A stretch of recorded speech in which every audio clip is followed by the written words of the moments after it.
before. Ayan, mga TGIC, mga gitaring church dyan. Meron tayo ditong Yamaha na isi-set up. No? Vintage guitar, ayan. So, maraming gawain ng gitara na to. Papalitan nyo na rin ng bone, ng mga bone. Meron siya in order. No? So, bone ang ilalagay natin. Ayan.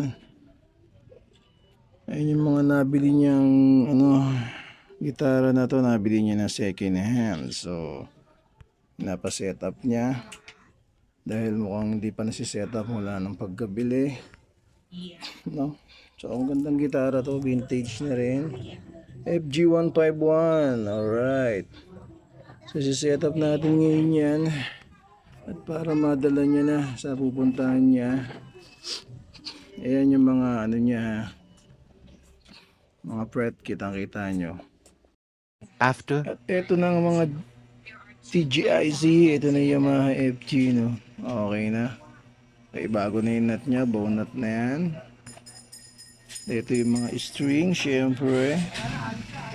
Yes. Ay, string niya, board. Ilaw na sa kintab yung string. Okay. Ayan siya.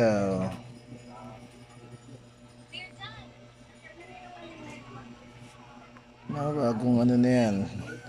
Wala nang mga dent yan. Okay na lahat.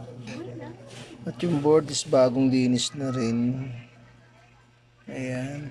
Bone nut na to. Bone saddle tsaka yung pinya bone na din. So all goods na. Ayan, low action na rin syempre. Ayan, sakto lang yung action niya kasi warm yung kanyang string. Hindi natin basta-basta pwedeng babaan, okay? Kasi warm yan. Mahina ang tunog pag masyado yung binaba ang warm string. Sakto lang yan. Alright. Si Yamaha. Ay sa other view. Ayan, nakita niyo yung board. Linis na. Diretso.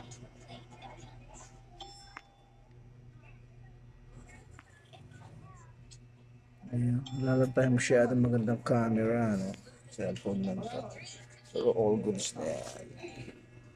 Kaya, pag kinignya mo, talagang ayan ang kulay, eh. Oh, ha? Okay, salamat sa nagpagawa.